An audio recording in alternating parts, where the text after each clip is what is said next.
Talk about Arkansas. Interesting, we saw what Coach Bielema tweeted about it's finally time to play big boy football, but it's the fifth practice, and they finally put pads on. So what's the difference between the practices they've been having to what they'll be able to do now? It's like daylight and dark. I mean, those guys have been running around with shorts on, and for the Arkansas Razorbacks, they're a physical football team. They haven't put pads on since April the 25th in the spring game, and you don't just remain physical over the summer. You have to build physicality, so it's good for them to come out, put the pads on, and get physical because they have to develop this team, because you can't count on last year's team being like this year's team. You have to develop that team. Booger remained physical after camp ended. He's still physical. He's still physical, Paul. He just decked me in the hallway. He thought I was a quarterback. The question was Arkansas. I couldn't remember. Yeah, first of all, I like Bielema tweeting before he goes to bed. You'd think he'd have something else on his mind. Just checking in with all of us. but I do like Arkansas as well. You can't like everyone in the SEC West, but I think it starts at the quarterback position, and you have a couple, 2-3 running backs that are all going to make a difference. I do have a question for you, Paul. When Bielema was taking over at Arkansas, did you believe that he'd be able to implement the same style of football that he was playing in Wisconsin in the SEC? Were you on board? It took me a year to learn how to pronounce his name. I was shocked. I remember where I was. I was in New York at the Hall of Fame dinner, and I said, Brett Bielema? The boss hog? Bielema? I mean, I finally had a guy said he told me how to pronounce it. He wrote it out phonetically because I mispronounced it. But I think I underestimated him. He's made a tremendous impact. And I think A&M and Arkansas, I think that game right there in Dallas is going to leave someone behind. It's a big game in the SEC. What he did to LSU and Ole Miss last year, teams that were getting a lot of hype, teams with a lot of talent, I think he made everybody believers in the SEC, because LSU is a very talented football team. And Ole Miss had ascended to top 3 or 4 in the country last year, and they physically manhandled those teams. And I think he put the SEC on notice for 2015. And we forget that Missouri beat them the week after, but all we talk about is the LSU and Ole Miss game. Yeah, LSU 17-0, Ole Miss 30-0. They shut out 2 top 25 teams. Right. All right, what is the peak for Arkansas this season? Would you be able to cap that? What's their success going to be? They can win the West because of Brandon Allen, because of a defense that keeps them in every football game. The offensive line, they play together. They're returning a lot of guys. They can run the football. They have what travels to any stadium in America: a running game and a defense that won't beat you. They look great on paper. I just want to know if they can finish the job. They have been terrible in one-possession games, and I think that has been their Achilles heel. Can Brandon Allen get over the top? Man, there's got to be so many teams that wish we played football games on paper, because they look so good before you actually put the ball out there between the lines. Who would be the one coach that you would pay to see? You would go and see, but not Steve Spurrier, obviously. I'm still going with Bielema. In Arkansas, you got to do it just because he's so pumped every time. There's always going to be some type of story. But look who you going with. I'd agree with you, buddy. You're going out there, the big hog himself? Absolutely. All right. I got to go Les Miles. You're still going Les Miles? So all right. funny. So the Razorbacks finally got to play under the lights, and oh, it looks good to see the inside of Razorback Stadium. A brand new offensive coordinator in Dan Enos says that they've made some great improvements in Fayetteville so far. We want to try to get better every day, and I think we've taken a lot of steps from the spring. We still have ways to go, but certainly adding Kendrick and Dominique and Michael and Dion, I think all those additions have certainly helped us. And I think right now, I feel we have a group that has really good potential and really high ceiling. We just got to try to get them there. Arkansas head coach Brett Bielema hit Twitter before he hit the sack on Monday. Looking forward to Tuesday's practice. Quote, "Everyone sleep well tonight, for tomorrow brings practice number 5, which means the NCAA says we can go full pads and play big boy football."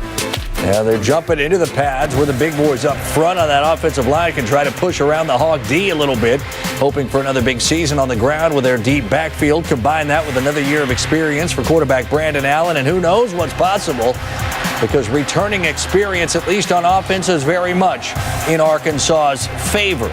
And they didn't lose much from last year's offense. You know about the pair of 1,000-yard rushers in the backfield. They return 100% of their pass yards from last season. That would include guard Sebastian Tretola and his 6-yard passing touchdown. Oh, yeah, he's back. And by the way, they return 80% of their offensive line from a year ago. All right. Meanwhile, in Fayetteville, Arkansas, another injury to tell you about. Jonathan Williams, one of the top backs in the SEC, suffered a foot injury in Saturday's scrimmage. He's expected to miss, quote, an extended period of time, that according to Coach Bielema. the Hogs now become somewhat of a hot sleeper pick in the West this year. I don't know about winning it, Danny, but a pick that some people say this team could make noise and at least disrupt somebody else's title run. I'm with you on that. I don't think they're a contender to win the SEC West, but this team will they can play the role of upset. They can knock somebody off from that perch. I tell you what, it's a really good thing when you lose one running 1,000-yard rusher and you can plug in another one, and Alex Collins, who had over 1,000 yards as well. The thing to me about Arkansas, they have an identity. They are going to run the football. They're going to hit you in the mouth. That to me is what makes them dangerous for a lot of teams. And I'd agree with you. Alex Collins behind makes it a little easier to swallow. But when you think of Brett Bielema, he always has 2 running backs that get 1,000 yards. So you're going to need another guy to step up. Brandon Allen, the quarterback, needs the running game to be successful in the passing game. He has to step up, make some more plays this season. Before this injury, I was thinking that Arkansas, I don't know if they could win the West, but they would absolutely have a say in who does win the West. Are we underselling their defense? Remember what they did the last 4 games last year? Shut out 2 teams in a row? They lose a lot of key players on that defense this season coming in, and I think they'll be good again, but I don't think they'll be as good as they were last season. And they have one of the best offensive lines in the SEC. Yeah. I mean, think about Bielema. He's been recruiting those big workhorses up front, those guys that are all 300 pounds plus, one of the biggest teams. The thing that helps them, too, when they play against the up-tempo teams, which Brett Bielema did not like and complained about those, he keeps the ball away from them because they keep it on the ground, they take care of the time of possession, and it throws a lot of offenses off their games because they can never find their rhythm. You know, talking to Bielema, when he came in to ESPN in Bristol here over the last couple of weeks just to talk about his team this year, he said, look, there was some vindication for him because people talked about how his style of play would not work in the SEC, especially with more teams going to up-tempo. And it worked. Do you think it was a little vindication for him last year? I think a little bit toward the end. They finally got a couple wins. Now that has to snowball. If they don't continue to win and get more key victories in the SEC, then you go back to the same old conversation of, will this system work? Now, there are other teams in SEC that are going to run the football. Georgia's going to run the football. LSU is going to run the football. So there's some downhill, Auburn with a different style, but this is pro-style, hand the ball off, go downhill. He's going to have to find a second running back. Alex Collins can't handle the load that Bielema wants to run the ball all by himself. Ultimately, though, I think that the only thing they contend for is 3rd place in the SEC West in the best case scenario. I just think that's their ceiling. I don't think they can get any better than that. And we start with bad news. A little bit of heartbreak out of Northwest Arkansas as the Razorbacks going to be without senior tailback Jonathan Williams for at least the entire regular season.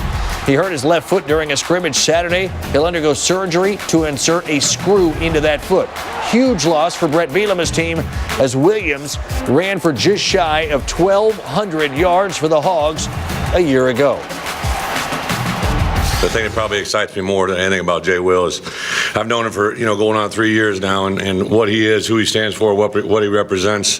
Whenever he comes back to the game of football, whether it's going to be, the possibility, the long extended possibility of joining us at the end of the year in postseason play. He won't be with us for the regular season, but whenever he comes back to the game, we sat down and talked yesterday. I really believe when he does return, he'll probably be a better football player, a more talented football player, a more developed football player than he'd ever been before. He unfortunately sustained a foot injury that'll require a screw to be put in. That could be put in as early as this afternoon. We're doing everything we can to support him. It was a bad day for Jay Will yesterday. I know shed a few tears together, so I'm sure he shed a lot by himself. But I think the crying aspect of it was done last night about 10 o'clock. We met, and he was absolutely flipped his focus on what he needs to do. He was excited because he only had about 3 hours to graduate. Those 3 hours are still out there that he'll have to take and put behind him, but now he can dedicate all that time on rehab and the road to recovery, which we all know he'll attack at 100%. Well, there's good news. They're deep at the position. They've got another 1,000-yard back. Alex Collins, of course, is back, and 256-pound junior Cody Walker now looks to be in line to get a share of the carries. Could add an even more physical element to the Hogs' ground game because of his size. He is big and thick and certainly built more like a fullback than anything else. All right, so, guys, that said, we know they're deep, and they're going to continue to do what they do. Remember Wisconsin, how many backs they just throw at you anytime one went down? They were fine. What's the best way to describe, though, what this loss of Jonathan Williams means to the Hogs? Well, when you have a 1,000-yard back that you lose, obviously it's going to mean something. But when you talk about Jonathan Williams, he is the do-it-all back. He's the versatile back. He can run inside. He can run outside. I don't think it's going to hurt much, though, because this team is not necessarily built on the running backs. It's built on the offensive line. And when you have 4 of the 5 starters back, led by Denver Kirkland, this offense is built to take a loss at the running back position. Look no further than the Dallas Cowboys. Everyone thought that once DeMarco Murray left, the Cowboys' run game would suffer. That offensive line led the run game, and I think it'll do the same in Arkansas. You're exactly right about the scheme situation. I played in Denver in 1999 and 2000. That was the year Terrell Davis went down. They plugged in a number of running backs in a position there and continued to pick up huge yards on the ground just basically because of the scheme, the execution of that zone blocking scheme, and the talent on the offensive line. This is an offensive line that's one of the top 2 in the conference, and I actually think that Cody Walker is a better complement to Alex Collins than what Jonathan Williams is. So I think you really get a nice dynamic there with the 2 of them. Yeah. And he's been a guy that's been dependable in the short yardage. He's deceptively fast. You get him in the open field, he's going to make some guys miss down. It feels a little more thunder and lightning than lightning and lightning, which is what they had. But when you're Alex Collins and you've been used to splitting carries, what do you expect to see now from him without Jonathan Williams? Well, I do have concern about that. You know, I talked earlier when we were on Paul's show about the beating that these running backs take in the conference these days. It's very physical, and I think you have to have 2 or 3 guys that you spread the load to. But I do believe, as you mentioned, that there is not so much the emphasis of who is back there in the backfield, but that they're trusting the scheme. They're running Brett Bielema's offense, that they're able to spread it around. Cody Walker will step up.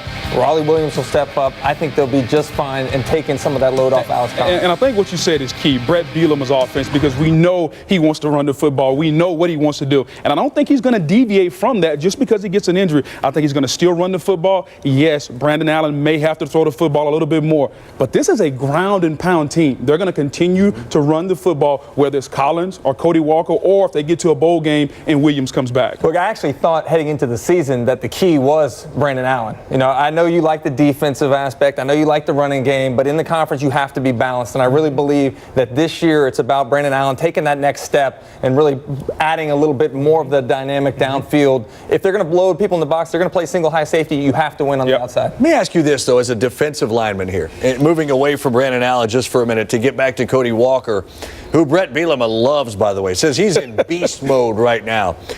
You know what you get. Collins and Williams are a little bit more similar, I think, to the point you're making, right, than Collins and Walker are. Right. As a defensive lineman, the change of pace back, not getting the same thing possession after possession, does that do anything to you?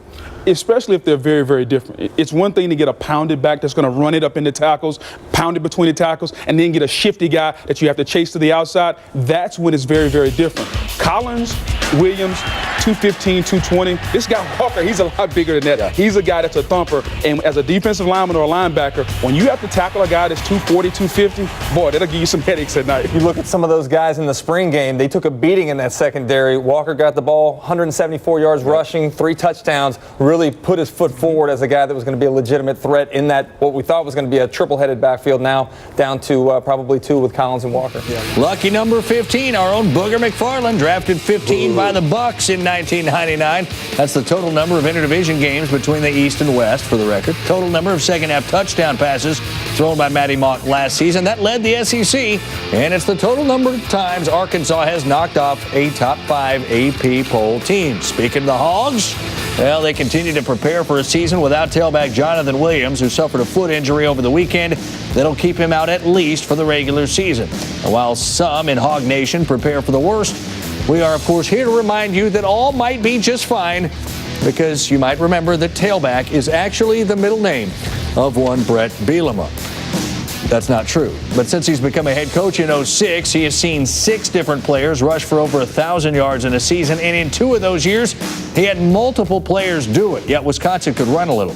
Cody Walker essentially moves from that Hogs number 3 back to the number 2 back. Here he is.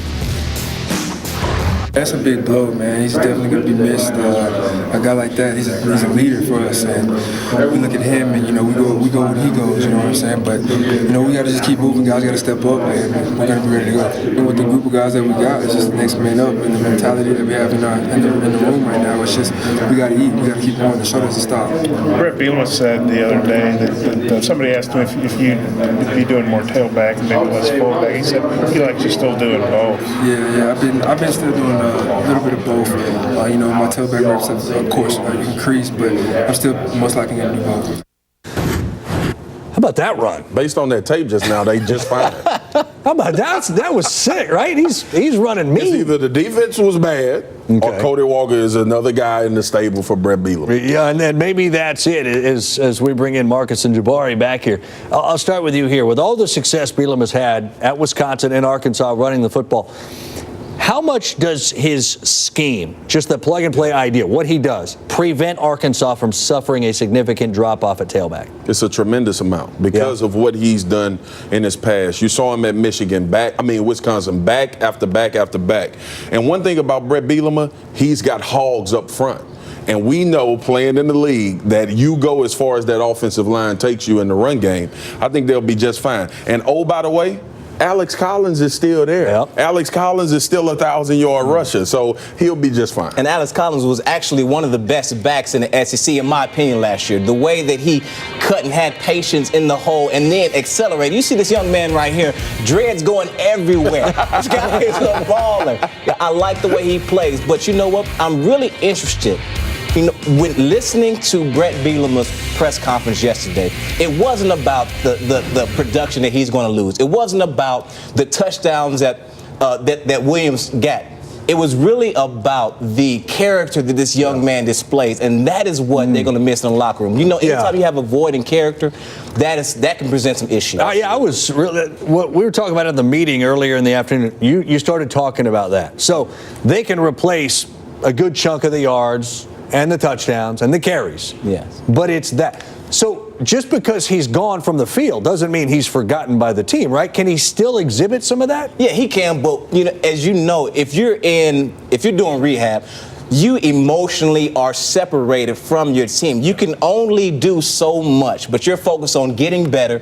You're focused on getting healthy, and you feel disconnected. You know, you don't feel as if, because the train is still moving. Yeah, the train is still moving, and you feel like you're just a passenger waving your ticket, telling them to have a great day. The dynamic is so different in college football because when you have a guy like that leads, he's not leading grown men as opposed to what you would do in the NFL. He's leading 17 and 18-year-olds that just got on campus and trying to figure this thing out. The great thing about what Brett Bielema does, he holds every player to the same standard. So you have to think that every guy in that locker room has a mentality that Jonathan Williams had. Experience is lost, leadership is lost, but Arkansas will be just fine. You don't see this often, but when you do, as Brett Bielema put it, it looks pretty stupid. This is punter Blake Johnson and long snapper George Madden carrying a foam mattress around the practice field as a punishment. Bielema, he said he wanted to make them look stupid and be kind of a pain, but didn't want to wear them out. My favorite stat when it comes to elements of leadership is character. This is the secret sauce in the stew of leadership. Now, this guy, Jonathan Williams, he had 1,200 yards rushing. He had 12 touchdowns on the ground, 2 in the air. I mean, this guy had great production, but when Brett Bielema was talking about him, only thing he said was what? His leadership. Yeah, he loves him. He loves his leadership. Everybody I talk to about this guy talks about how he exudes character, how his character is the only thing that really makes him, not the only thing that makes him, but it's a real one thing that stands out. So when you have a guy with character, that's hard to replace because character, unlike productivity, will never get injured and it'll never decline over time. There you go. What is it that defines leadership? It's a nice little formula Jabari's put together here, right? Production and character equals leadership. Jabari Green. A new face to the family here, well, but a familiar one. SEC and listen, former quarterback. There he is in all his glory, Marcus. Clint Sterner. Good old days. Look at the over 7,400 yards passing, 57 touchdowns, including 26 of them in 1998, where you led the led the Hogs to the SEC West divisional title, share of it. Yeah, we got a little piece of the pie there. Yes, sir. Was he working that hard, Marcus? Was that a good pass, or that was just the receivers doing all the work? Come on. Yes, man, that was in rhythm. That was in rhythm. That's what you look for from the good ones, rhythm. Well, you get an opportunity to get back in there, and then, of course, we're going to throw your right feet to the fire because there is some breaking news that goes in right now as the Arkansas Razorbacks landed a new quarterback on Friday. Ricky Town, 4-star recruit, will transfer to Arkansas. Town was committed to USC, but told ESPN's Joe Shad that USC wasn't the right fit for him offensively, and that Town said he wanted to be more of a pro-style offense like Arkansas. Town will have to sit out his first year for the Hogs. So we look at it, it's an interesting journey for Town. Clint originally recruited and committed to Alabama in 2013, then signed with USC. Now he's with Arkansas. What are the Hogs getting out of Town? Well, you get a big kid that can make all the throws. Obviously, he's a 4-star, number 6 in the class of 2015 pro-style quarterbacks. So clearly the recruiting and scouting gurus thought highly of him. But here's what I like. Alabama offered him. Georgia offered him, Tennessee offered him, Texas offered him, Stanford offered him. I'm banking on the fact that all those coaches aren't going to be wrong, and Brett Bielema likes the guy he's got. He has an opportunity to do that. Now, he did say that USC just wasn't the right fit for him offensively. When he says that, what exactly is the right fit for him, and especially how he fits for the Hogs? Well, the way he's built, the arm, the way he's not a dual threat guy. I said he's the number 6 pro-style guy coming out of high school in the class of 2015. So clearly he needs to be under center.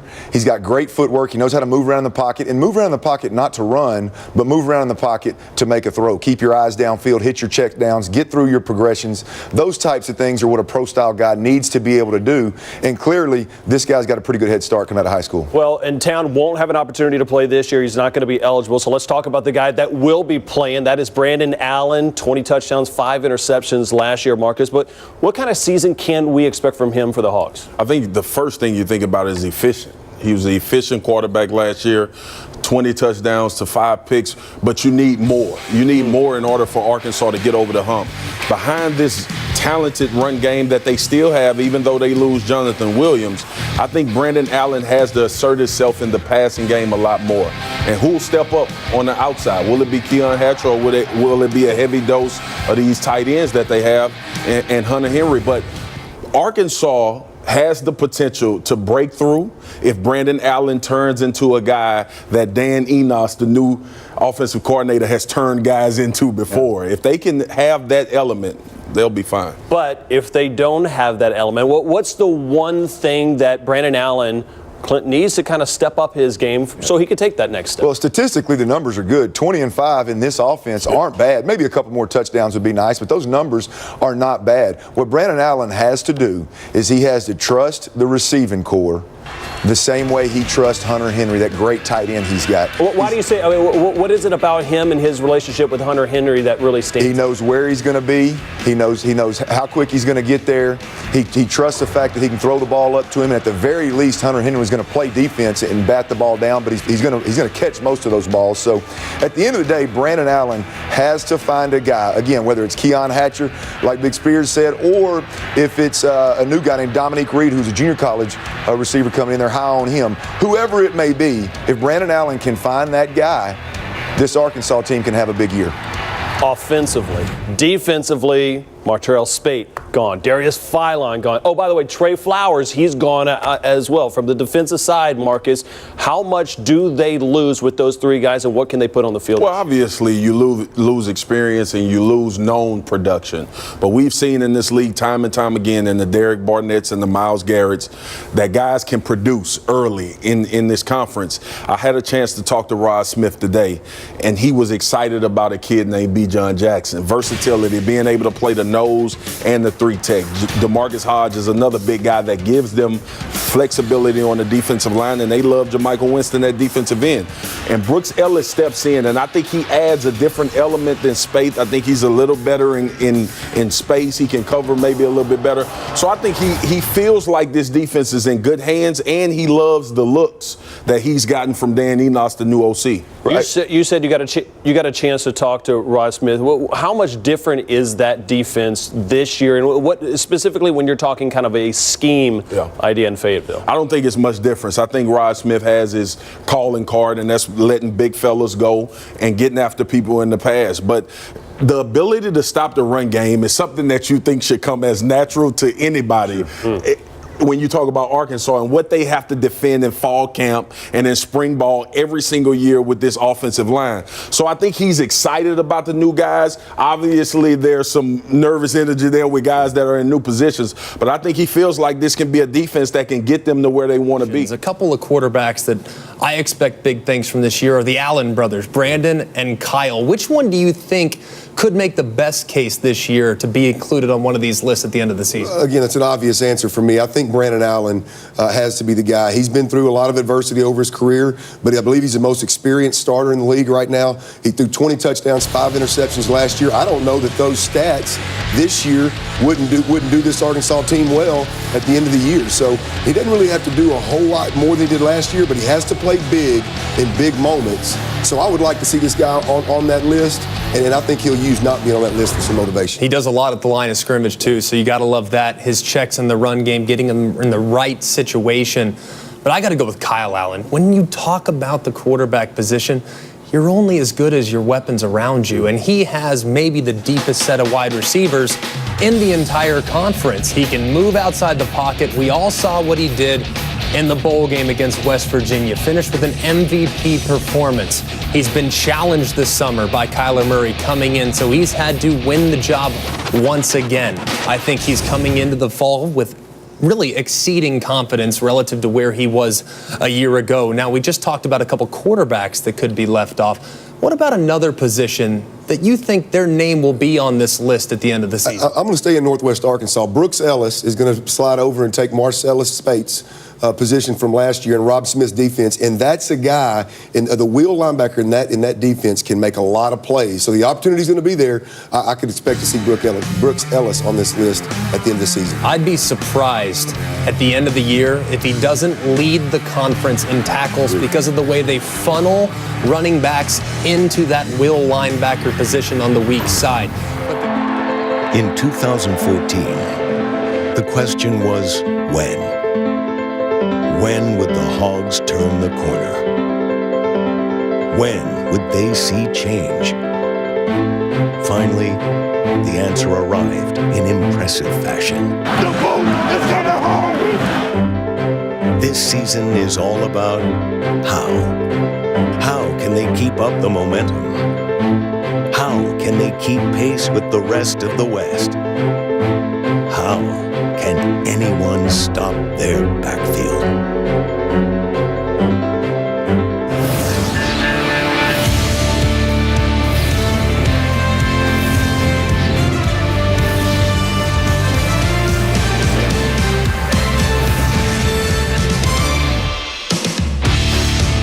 Ladies and gentlemen, boys and girls, welcome to the 2015 Arkansas Razorbacks preview show. I'm your host, Peter Burns. That is former Arkansas Razorback quarterback Clint Sterner, and a man that wanted to try to tackle in LSU, but didn't play at the same time, the great Marcus Spears. Gentlemen, the season is finally here.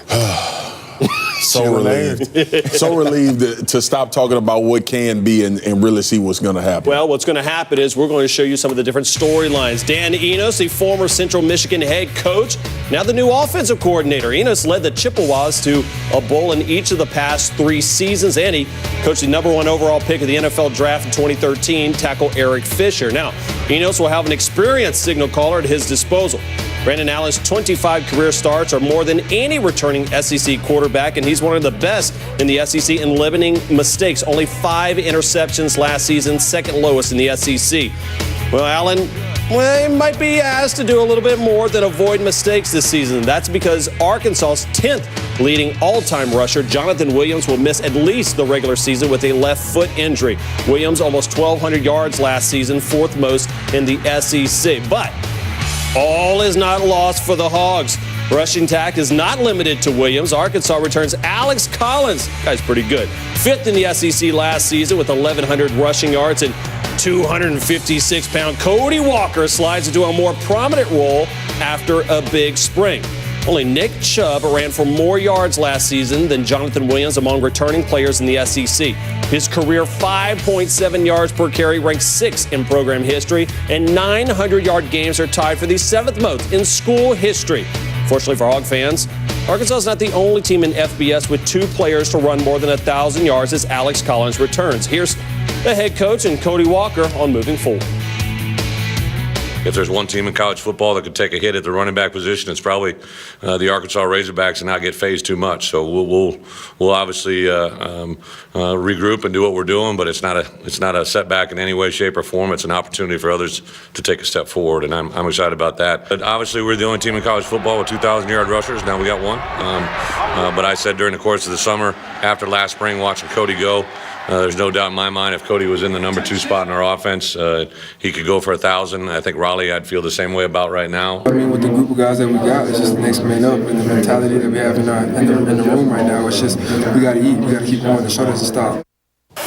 Kind of funny when the guy said, we got to eat. You know they're going to be eating out in Fayetteville, so it's fitting that we start with how they run the ball. With the loss of Jonathan Williams, Clint, how much just changed the outcome of this Arkansas team in 2015? Well, with the emergence of Cody Walker in spring of last year, you think he can take a little bit of the load, but you're still a concern because you're down in numbers. In this offense, 2 backs, you'd like to get a little bit deeper than that. This fall camp, the true freshman Raleigh Williams III has come to play. He's shown up. He's physically able to play, which most freshmen are not.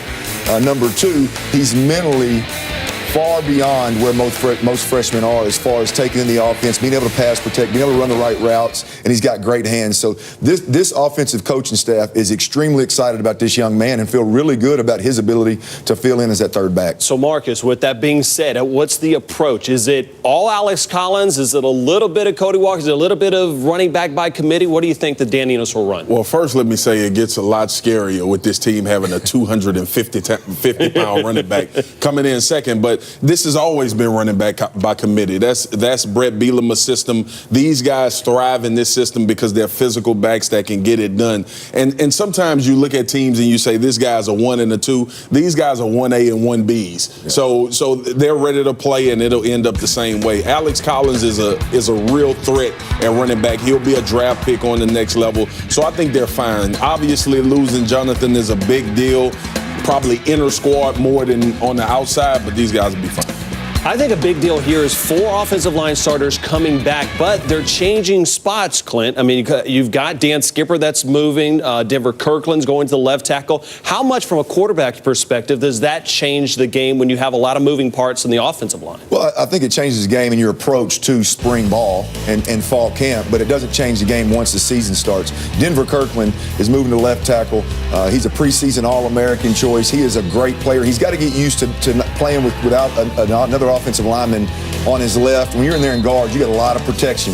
He's got to really get comfortable with that left side being exposed, but with a little bit of backs help, with Dan Enos and some good play calling there, you can really cover up for that left tackle being exposed. Across the board, again, they're as good as anybody in the country in what they do. That offensive line last year, Brandon Allen only sacked 12 times in those 13 games. So let's talk a little Brandon Allen. And I'll tell you what, he's in pretty good company right now. If you look at what he's been able to do, Marcus, what do you take out of Brandon Allen coming in for his senior season? Well, you think about efficiency when you think about him, 20 touchdowns to 5 interceptions. But more so than that, and I talked about this a lot last year with B.A. Brandon Allen, he needs to convert the big plays. We look at the Alabama game when he tries to go across field and gets picked off against Landon Collins. Give his team an extra possession, an extra series to try to go win games in the end. And I think he'll cross that hurdle with Dan Enos being there. All right, so let's go quarterback on quarterback here. What do you see out of Brandon Allen, Clint, when you look at him in the pocket? Well, this kid's a top 5 quarterback in this conference, and he can clearly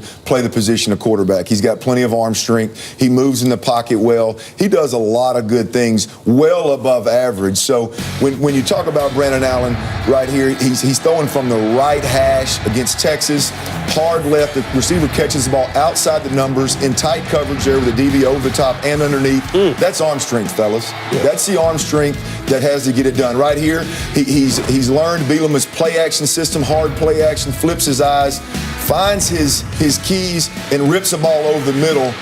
to a receiver again in a tight space. Again, arm strength is not a problem.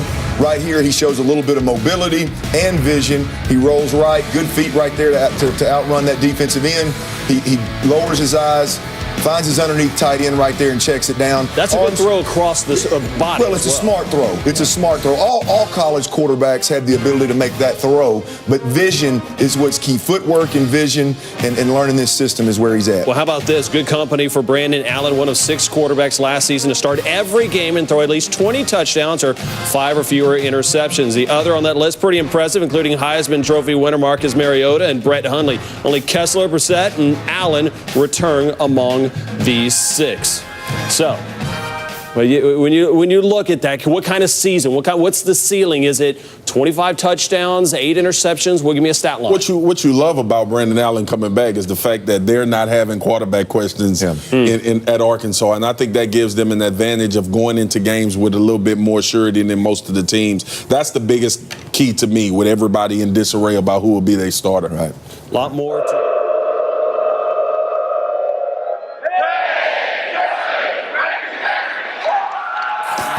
No secret that Arkansas likes to run the ball. Well, that also takes time off the clock and wears down the opposing defenses. Nobody in the SEC was better than the Hogs last season. They reeled off 15 drives of 5+ minutes, the most in the SEC. So how do they get ready for those long drives? Let's give you an SEC inside look.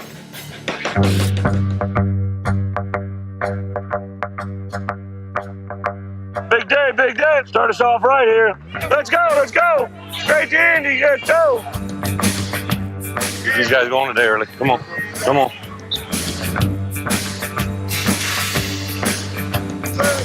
Go. Fire those feet on contact. Boom. Stay on those blocks, boys. All right.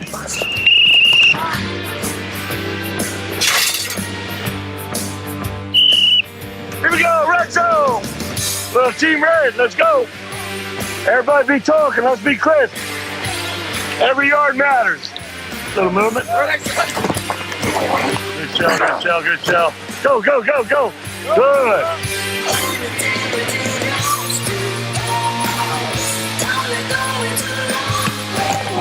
Good job, Eyes up. We can't play with our eyes down. Get it to him. There you go. Good. When you're dropping, you got to keep your eyes where? Yeah, that's the advantage of zone defense. When you're playing man, you turn your eyes, What are you going to get today that you didn't get yesterday? Stacking the route on some of the underneath routes. On the underneath routes? Is the underneath routes because you don't like the underneath, or do you just like the streaks down the side? You don't like to hit people. That's the whole reason we're trying to get you to settle, because if you settle where he's not, then you're going to get the ball. Plus, you can't make what? You can't contact him, right? The whole foundation of our defense. Yes, sir. You can never let a guy cross your face.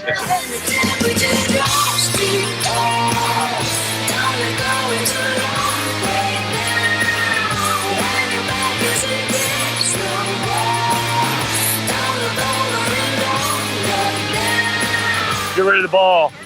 Can't take sacks down here. 18-yard line, right? We got a 35-yard field goal, all right? Now you take an 8-yard sack, it takes out a field goal range. You know what I mean? Yeah. So down here, that red zone means a whole lot different.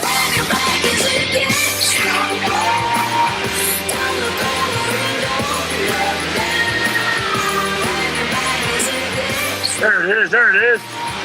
There you go. 1 yard at a time, boy. That's a great look at that, and that's a great look into our new show, SEC Inside. And that was a fall camp, but we're going to show you inside the game. September the 9th is the first one on a Wednesday. We will look at Vandy and Florida's first game, and you got to get ready for that, Marcus. Oh, that's camp. Football time, man. I just wish the big fellas could get a slow-mo water drink on some of these highlights. Those are the times that you really miss, man. The intimate moments with the coaches, talking the details of the game, the heated practices with the players, bumping elbows with the guys. That's what you miss. All right, well, what I don't miss is You too, guys. So let's go ahead and talk a little bit of defense, shall we? How about this? From week 9 of last season, the best defense in the SEC was Arkansas. Razorbacks allowed just 263 yards per game over those final 6 games, which was the second fewest allowed among FBS teams in that period. However, the Hogs must replace 5 starters on defense. That's right. Gone. Martrell Spate, his 128 tackles. Darius Philon, Trey Flowers, 10 sacks between those guys are gone. Who steps up for this defense? Well, I think they're fine. I think Arkansas established some type of identity at the end of last year. I talked to Rod Smith about a couple guys, and he was real high on Bijan Jackson. He says he has the versatility as a defensive tackle, but he has the versatility to play nose or a 3 tech. And DeMarcus Hodge is another big fella that can man that nose spot to move Bijan out. Jermichael Winston, the defensive end, has emerged as a leader, and he thinks he has a little bit more flexibility moving Brooks Ellis to the middle spot in coverage and in defending the run. So I think they'll be fine. I think they want to create some of that production that they had last year at the end of the year. Yeah, in talking to Coach Bielema, last year he was excited about a couple of great players, and that's why they were pretty good. This year, he's excited about having the opportunity to rotate 7 or 8 defensive linemen, which you can relate to, Big Dog. Rotating 7 or 8 linemen is a beautiful thing. You never get tired, and you cannot get Coach Bielema to quit talking about it. Well, of course, because he likes to talk about the big guys. Right. But what if the big guys don't get that same push that they had last year? What does this secondary bring to the table that they'll be in pretty good shape? Well, some depth. You got Rohan Gaines at safety returning. You've got Jared Collins at corner returning. You've got Andre Tolliver, a couple of young guys that have come a long way. But one guy I think you need to keep an eye on in the secondary is Santos Ramirez. He's a bigger body, tall, lean kid that can bring the hat. He can also come down in the box and cover a slot receiver when he needs to. He's a former corner, guy that didn't play last year as a true freshman because he was injured 2 different times. So look for him to really stand out. Another guy named Dre Greenlaw, safety, moved to linebacker. Look for him to really step up. And Jackie Harris, the old school tight end from the NFL, his son Josh Harris walked on and is going to get playing time this year at Mike. How about those Arkansas Razorbacks, 5th best in the NCAA FBS last year in red zone efficiency as well, too. They tightened up right there, and that's the reason why the fans are so excited out there in Fayetteville because, listen, they're at a fever pitch, and there they are with the head coach right there, getting a couple pictures. Of course, Big Red ready to go as the fans got ready for 2015 Fan Day, and of course, the big men, huh? You got to show a little muscle right there, like Brandon Allen. Yes, sir. We better be careful. We're right on his job. All right, well, offensive lines are about size and consistency, and the Hogs, they got both. Looking forward to pounding the ball again. Remember, they were the only FBS team last season to have 2 1,000-yard rushers. And oh, by the way, that offensive line, bigger than the Houston Texans. Arkansas, how about that media guide? Fantastic. All big 5 offensive linemen on the cover. I mean big, by the way. The group averages 6'6", 328. Dan Skipper, number 70 right there on the left-hand side, 6'10". One of those big men right there on the right, that's Sebastian Tretola, and we had him mic'd up for practice. So I was told that I can be heard right now while the camera's on me. This is awkward. No matter where you are, they can hear everything. They have eyes everywhere, dude. Crazy! That is crazy! Oh my God! Welcome to 2015, huh? Coach Ben, we got another one? Or good? Hey, woo pig, baby. Hey, woo pig! Hey, let's go, CJ. Let's go, CJ. Let's go, CJ! Let's go, CJ! Let's go, CJ! Boy, they can move. So how about let's move to the next level, huh? Those big men on campus. Auburn and Georgia were the only SEC teams to average better than 3 yards a carry before the running back was ever touched. Arkansas averaged 2.8 yards a carry while facing an average of 7.3 defenders in the box, tied with LSU for the highest in the conference. Brett Bielema is ready for the season. I had a chance to talk with him early this summer. Coach, what's been the hardest part about coaching in this conference? Without a doubt, to see the disappointment in our players when we don't have success. As a coach, you're in this for a career. You know, you're going to be doing it hopefully for a long, long time. But players, you're on a limited window. You know, you got a 4 to 5 year window. And when you don't have success and you realize that window's closing, for me as a coach, that's hard to take. What's been the biggest misconception about Arkansas football? That we can't throw the ball. That gets a little frustrating, and it dates back to my first job. I took over for a guy that loved to run the football, Barry Alvarez, and we did a lot of things where we had success throwing the football and running the football for over 200 yards per game. And if you do that and are able to have that happen, 200 both running and throwing, you're going to win a lot of games. And the guy that should be doing it is Brandon Allen this year. He attended the Manning Passing Academy. What do you think he took from that experience? Well, just talking with him briefly about it, I think it kind of continued to show him that he belongs. Not a lot of preseason hype for him. You got the other teams that have won some games, and it cracks me up when you got a freshman or sophomore who, because he was a 5-star out of high school, people want to anoint him. We'll punch him in the mouth once, see what happens. I think the part about BA is he's a guy that has been through a lot. He's a 5th-year senior. He's got a very live arm. He's got good players around him. He's got a chip on his shoulder, and I think great things can happen. 9 offensive starters returning for you, which got to put a smile on your face. 4 of them on that big offensive line. Where does this rank in all the offensive lines you've had an opportunity to coach? Well, unfortunately, it's very good. I think it's the best one I've had at Arkansas, without a doubt. Had the good fortune to be around a lot of great offensive linemen and offensive lines in general, but this group is definitely one of the more entertaining. They call BA their precious jewel. I don't know if I want to be called that by a bunch of men, but that's their prerogative. And I think it kind of shows how much our guys take pride in taking care of him.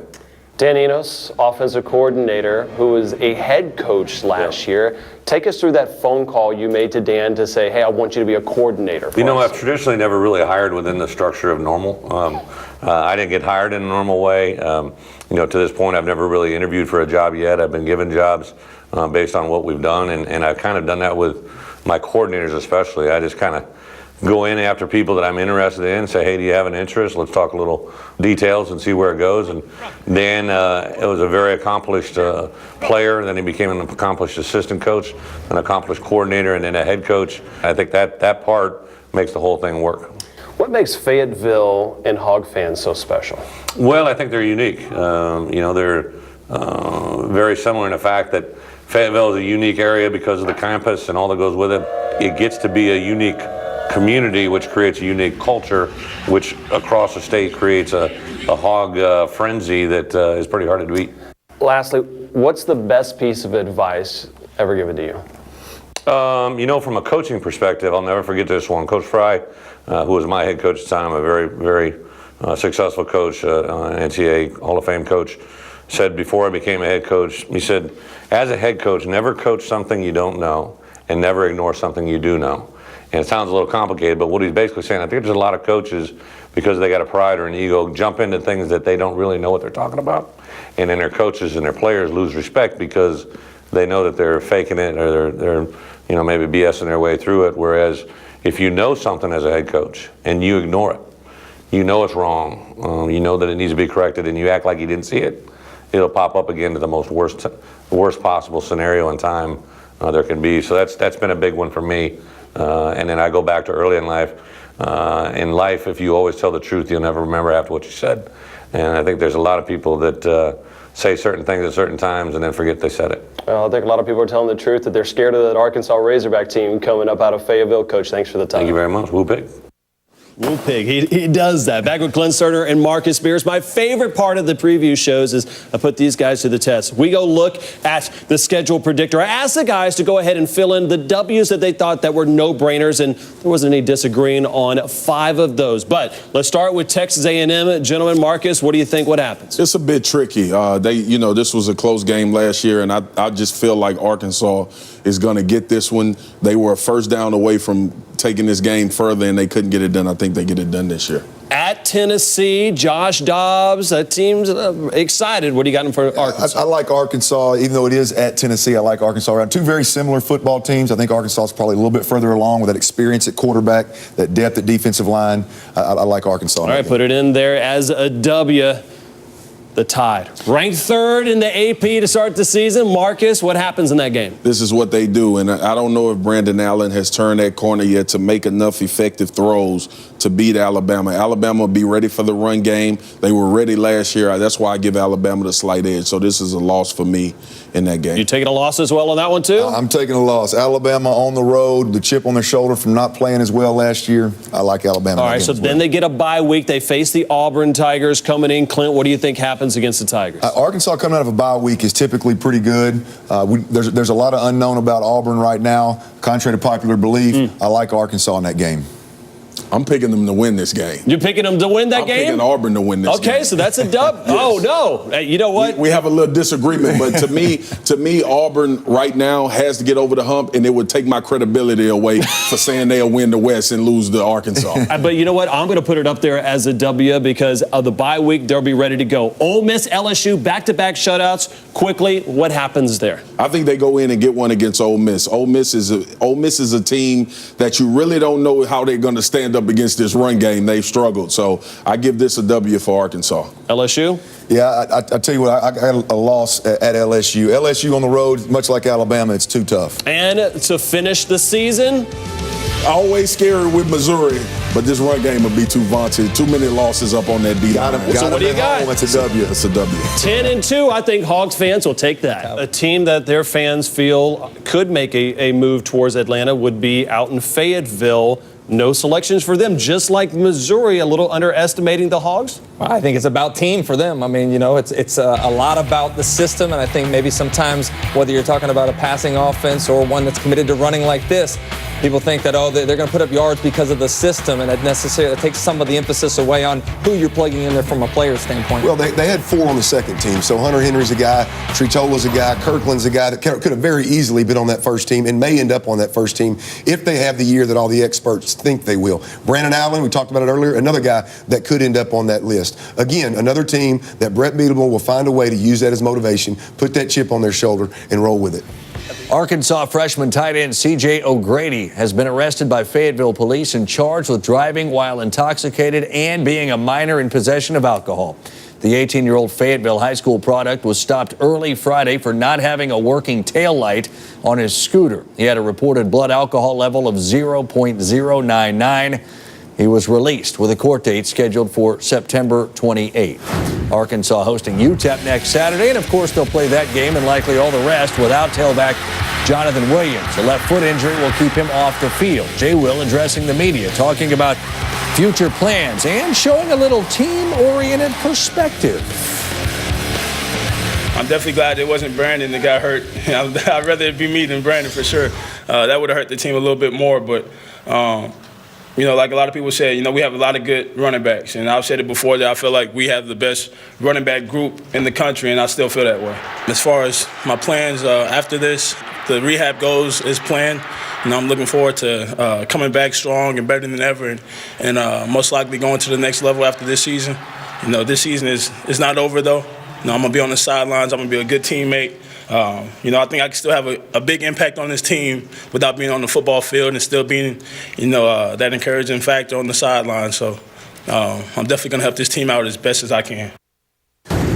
Meanwhile, Friday, Williams hitting Twitter, showing off a letter sent to him from the commissioner, Greg Sankey, after the commish heard about Williams' season-ending injury. Gotta love the tweet attached to the pic. My commissioner is greater than yours.